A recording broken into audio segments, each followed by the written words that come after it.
Hello and welcome to the Wicker Library.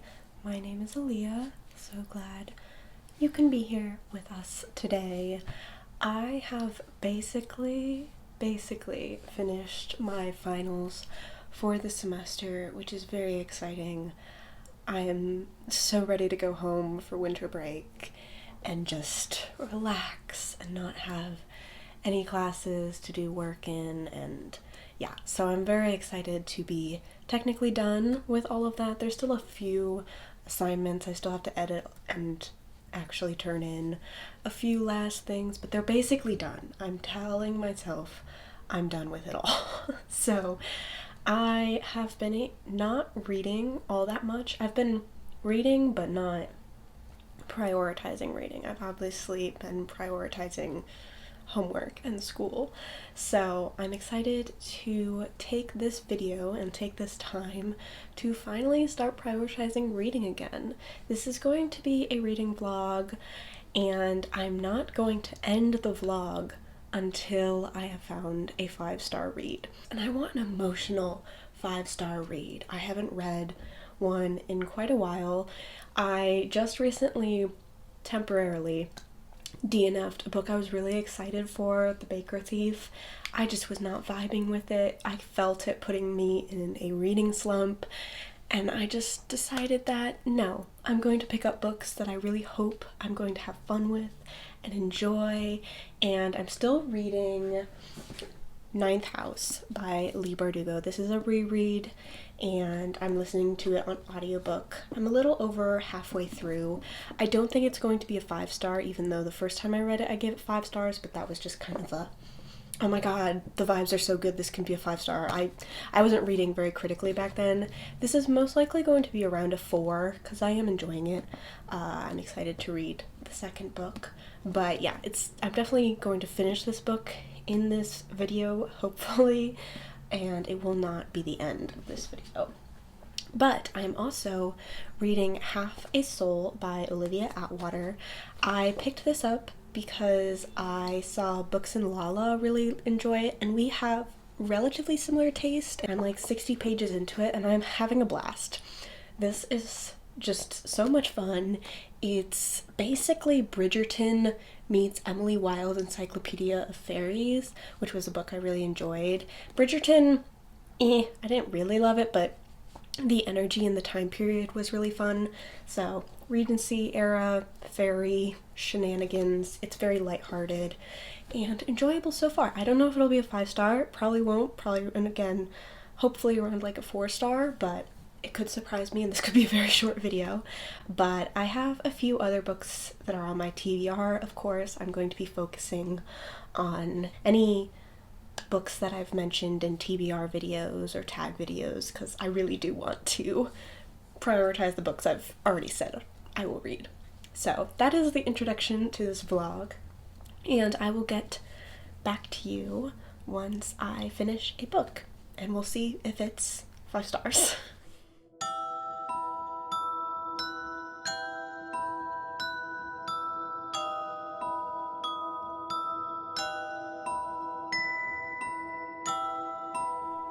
So I have some updates with reading and things like this. I have 2 hours left of Ninth House, and I'm probably going to try and finish it today. I don't know if I'll be able to, but I really want to. I want to get to Hellbent. I'm excited about that book. I haven't been excited about that second book for a while, which is why I knew I needed to reread Ninth House. And now that I'm almost near the end, it feels like I'm reading this for the first time because I genuinely forgot everything. I remembered some things like character names, but besides that, I didn't even remember how the main event and mysteries get resolved. Like, I don't remember the ending somehow, but I'm excited to get to the ending and actually, you know, read it in a way that I read things now, which is a bit more critically, and yeah, it's a good time. I'm excited to get to Hellbent, but this one is going super well. It's feeling like a very solid 4 stars. You know, it's rather surface level and fun and frivolous, but it's just so enjoyable. This book has a romance in it that is making me really happy with how it is not taking the usual routes and the usual tropes, and specifically in regards with miscommunication, there was a scene that just happened, and it has to be one of my favorite scenes, where, not to, I won't spoil it or anything like that, but the love interest basically has a moment of like anger and rage, and instead of it being a whole miscommunication thing, the main character is immediately understanding and goes to communicate with the source about what's going on, and she sees that like this rage was coming from grief and not actually any ill will, and she talks about it. She says how it hurt her personally, like the thing that he did and how he acted, and it's just such a beautiful communication example. The only other book that I've seen do something similar, and it's not at all similar to this book, is Atwater, and just how I loved how in that book the parents immediately believed their daughter about like the things she was seeing and the things she was experiencing, instead of spending the entire book doing this lazy bit of tension and lazy bit of writing where you're just trying to convince the other characters what's going on, and that doesn't happen in here, and it's just such a relief, and it's really fun. It's really enjoyable, but I'm taking my time with it, but I'm also kind of zooming through it, and I'll be finishing this soon, and then I will be picking up another book that a booktuber I love has recommended, but I will get to that once I have finished at least one of these books, and then I'll reveal what my next read will be.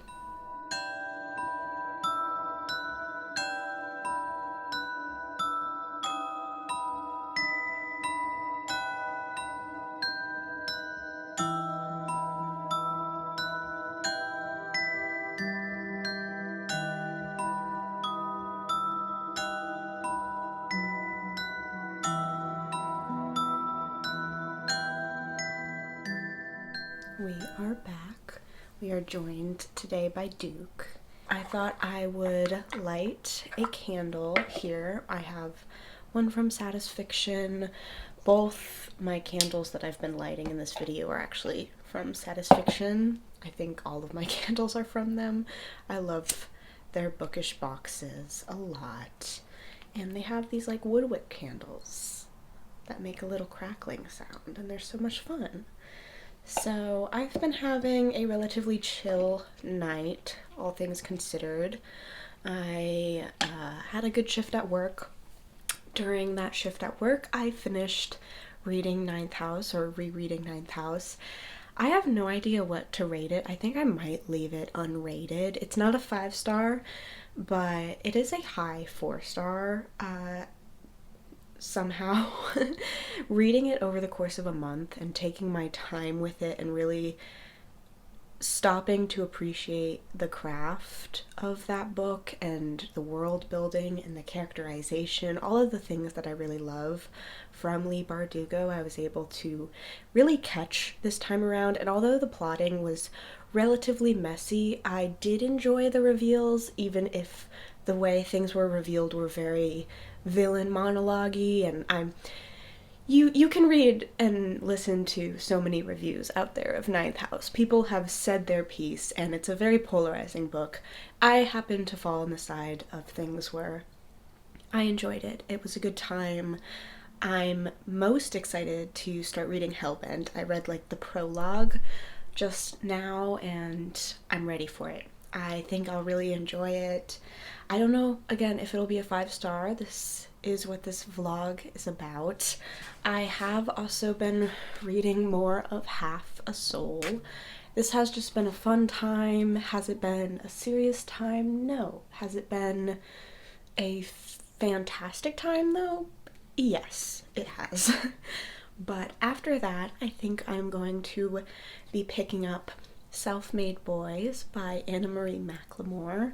I think I'm going to be in the mood for that.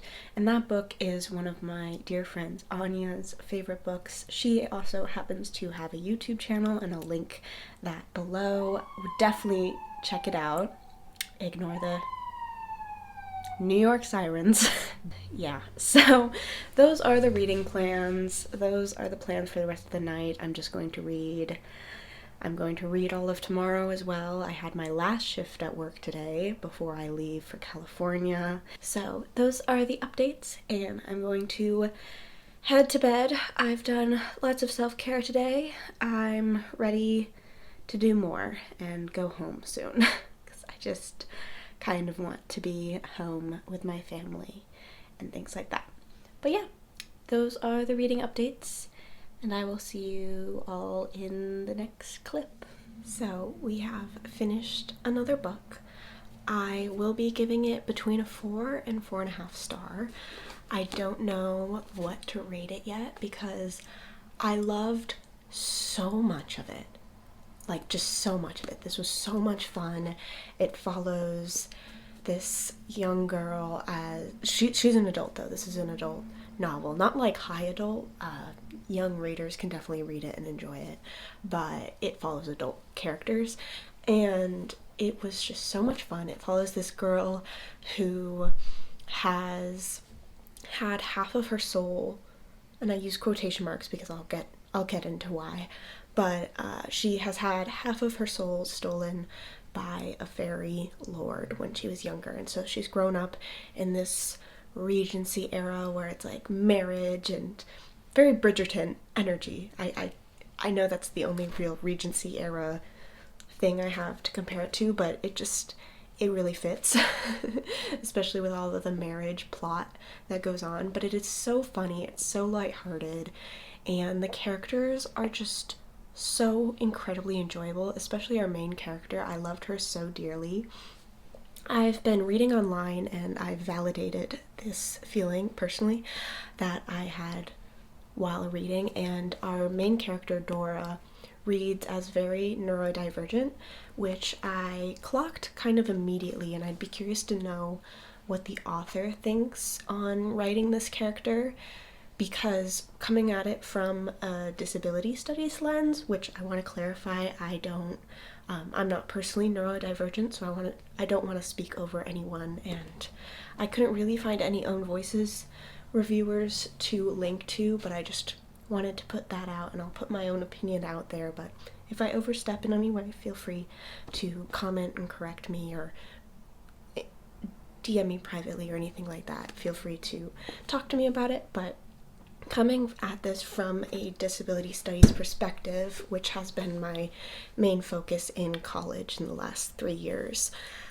this was really interesting because at first I was a little bit weary going into it, especially because you think that a lot of the plot is going to be finding a quote cure for her, and her neurodivergency really reads in the way she struggles with tone, both emitting tone and understanding tone, and sort of understanding social cues, things like that. And the whole arc of hers, except for the epilogue, which I will get into, totally goes against that. So there are outside perspectives and other characters that are going against her and saying she needs to find a cure, being really, really horrible to her, but she ends up kind of overcoming them, not overcoming her quote disability, which I'm using that term loosely because, you know, it is a fantasy story. But what I found immediately, I'm gonna stop holding up that book, but what I found interesting was the way that if we are reading this character as neurodivergent, that would also mean that in this world, people who are neurodivergent also don't have half of their soul, which as a concept is very iffy, and it also gets into the medical model of disability. At least some of it really gets into that, where it seeks a cure, and that's just not a model that I personally agree with. And there's so much literature out there, there's so much opinions out there that you can research on your own time. Please ignore the sirens in the back. But that all to be said, I really appreciated how Dora's character was treated by herself. She had a lot of self-respect.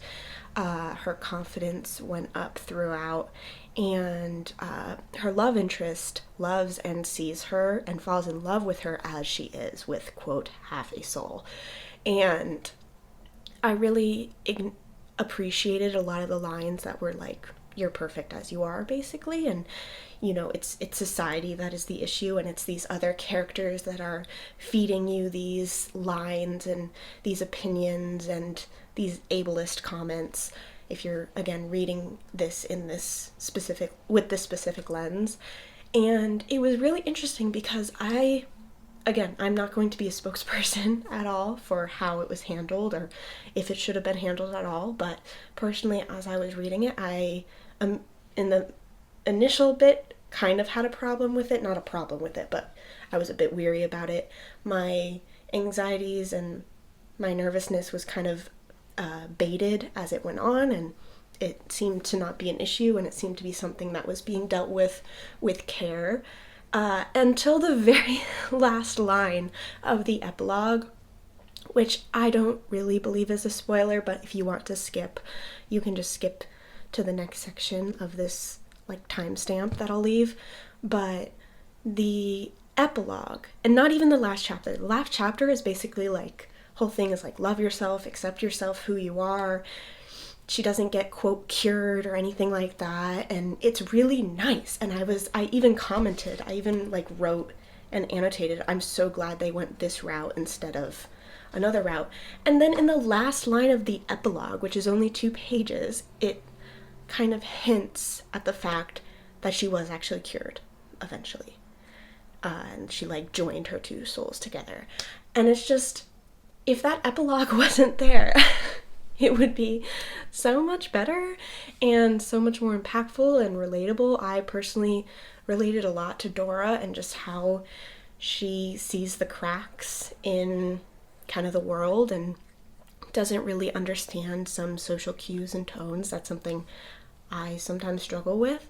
And it was just really nice reading that character, and then to have her fixed in a way that's like, oh, now she can be fully emotional and fully a human, even though it contradicts so many lines that were in the book where it's like, even though you may, quote, have half a soul, you're still a full person and you're still deserving of love and all of that. And I really enjoyed those parts. So this is very long-winded, and I'd be curious to open it up to discussion, see what other people think, especially people who are neurodivergent.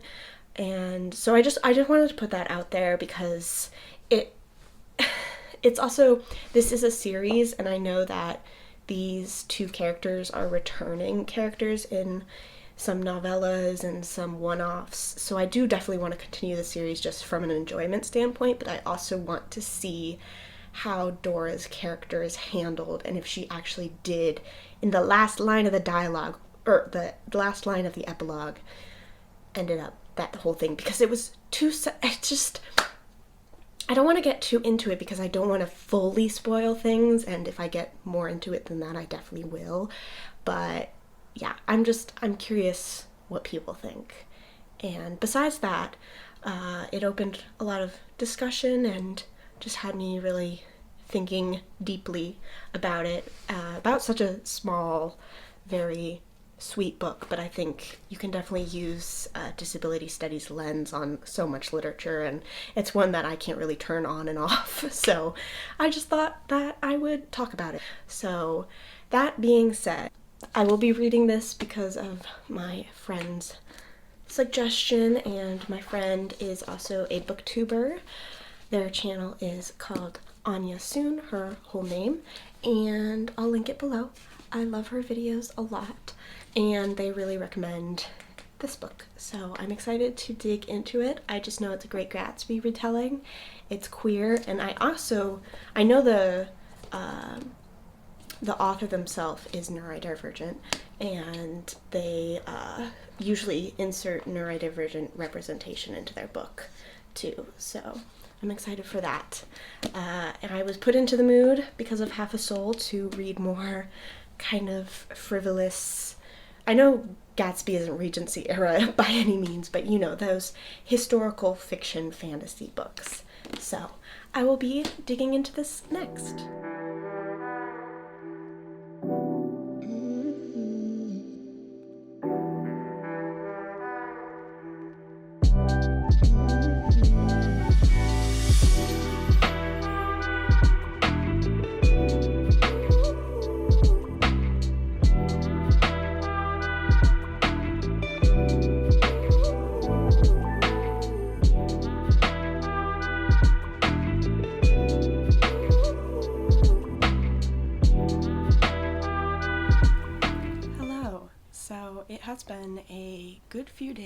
since I have last updated you all. I am back in California, which is lovely. It's wonderful. The last couple days have been lots of traveling, and then when I got home, I've been out and about, I've been hanging out with my family, all great things. On the plane back, I did happen to finish Self-Made Boys by Anna Marie McLemore. This was unfortunately a miss for me.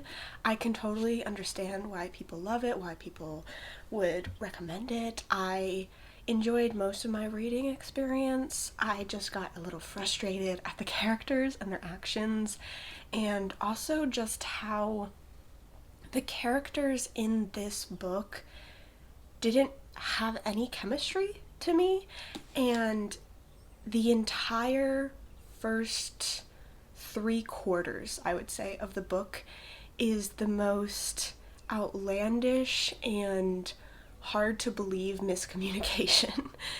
There's just this entire miscommunication of thinking something is one-sided when it's not, and it lasts for so long, and then when everything comes out in the last quarter of the book, it's supposed to be something we didn't see coming, but we knew everything that was happening, and it was just, the way it was structured was not really my cup of tea.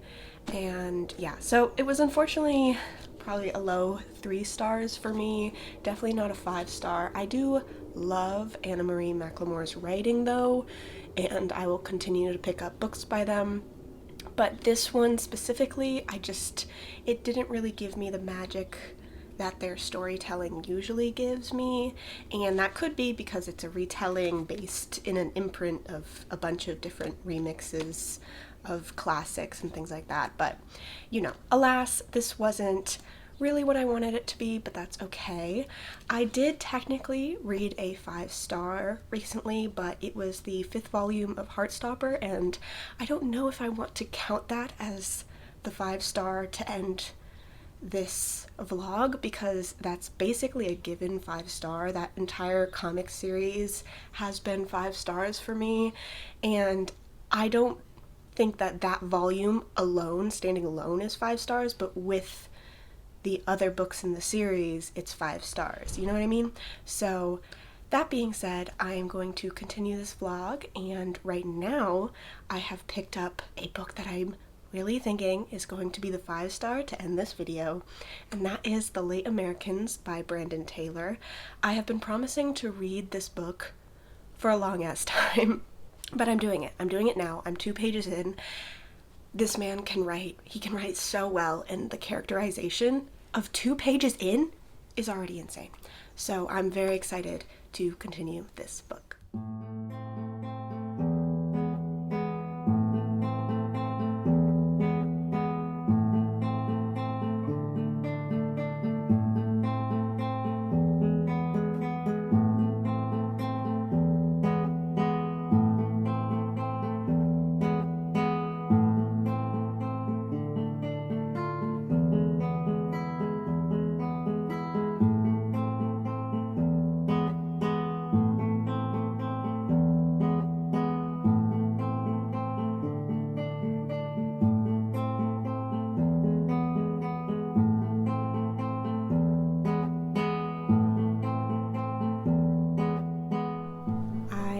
Great news, and that is that I have found my 5-star read of this video, and it is not the book you're probably thinking, although I am really enjoying The Late Americans by Brandon Taylor. It'll probably be around a 4.5, 5-star by the end of it, although I'm not finished with it.